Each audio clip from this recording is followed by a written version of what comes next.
Chapter 9, Madam Rides the Bus, written by Wali Karan. Now, this chapter, Madam Rides the Bus, is a very sensitive story of an 8 years old girl and her first bus journey into the world outside her village. It is an indication into the mystery of life and death. She sees the gap between our knowing and that there is death and our understanding of it.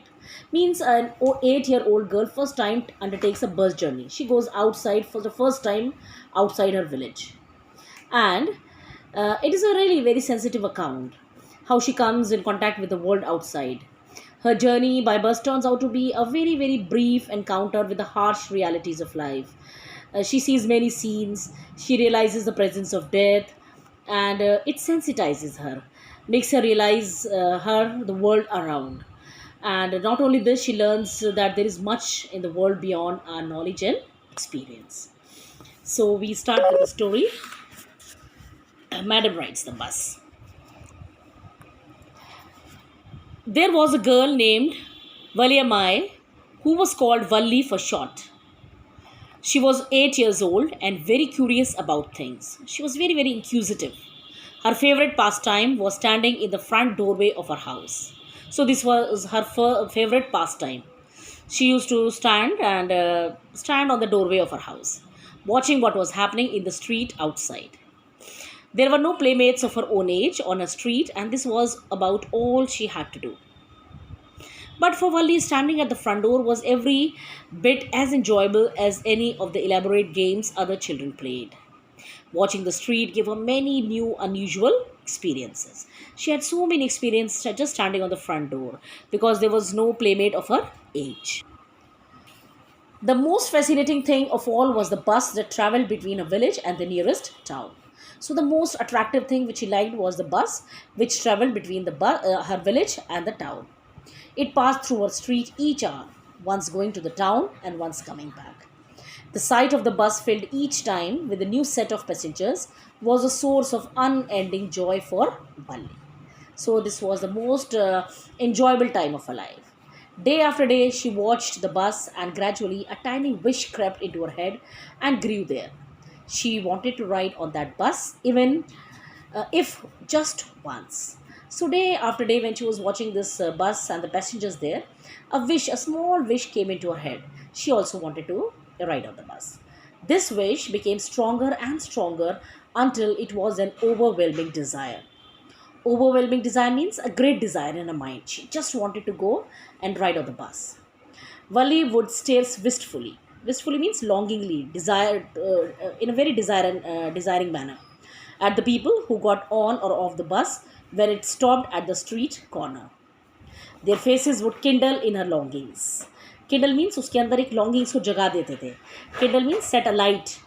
Here the feelings came in her mind.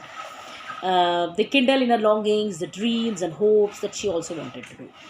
If one of her friends happened to ride the bus and tried to describe the sights of the town to her, Valli would be too jealous to listen and would shout in English, "Proud, proud." Neither she nor her friends really understood the meaning of the word, but they used it often as a slang expression of disapproval.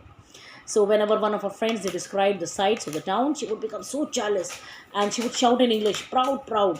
And then they did not understand what she meant. And of course, it was a slang. Slang means informal words often used within a close group. एक slang expression मतलब वो उसको चिढ़ा रहे हैं एक तरह से. वो ये सोचते थे कि वो उनको चिढ़ाती है. Over many days and months, Valli listened carefully to conversations between her neighbors and people who regularly used the bus. And she also asked a few discreet questions here and there. So for days and months, she listened very carefully the conversations between the neighbors and the people who went on the bus. And she asked very discreet, very careful questions. This way, she picked up various small details about the bus journey. The town was 6 miles from her village.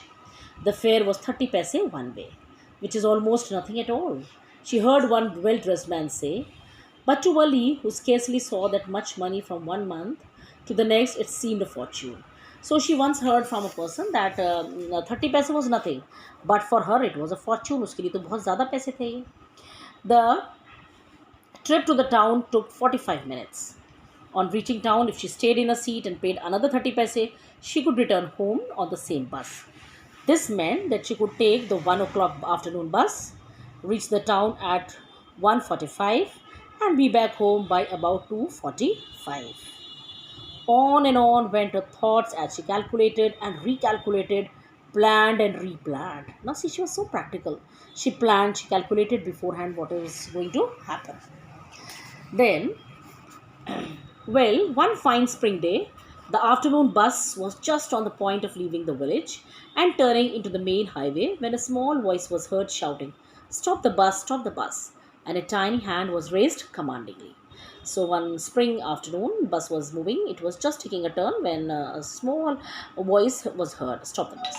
The bus slowed down to a crawl, and the conductor, sticking his head out the door, said, "Hurry then, tell whoever it is to come quickly." So conductor thought that it is Valli is telling for some other person. So he said, "Jaldi se bolo, wo aakar baith jaye." "It's me," shouted Valli. "I'm the one who has to get on." So she said, "It's me." By now the bus had come to a stop, and the conductor said, "Oh really? Don't say so." "Yes, I simply have to go to town," said Valli, still standing outside the bus. "And here's my money." She showed him some coins. "Okay, okay. But first you must get on the bus," said the conductor, and he stretched out a hand to help her. "Never mind," she said. "I can get on by myself. You don't have to help me." Now, see, such a self respecting girl. She did not take the help from the conductor. She didn't want to take his help and board the bus. The conductor was a very jolly, sort of fond of joking, very humorous person. Funny, fun loving. "Oh, please don't be angry with me, my fine madam," he said. "Here, have a seat right up there in front. Everybody move aside, please. Make way for madam." It was the slack time of day. Slack means a time when there is not much work, naturally afternoon. And there were only 6 or 7 passengers on the bus. They were all looking at Valli and laughing with the conductor. Valli was overcome with shyness. Avoiding everyone's eyes, she walked quite quickly to an empty seat and sat down.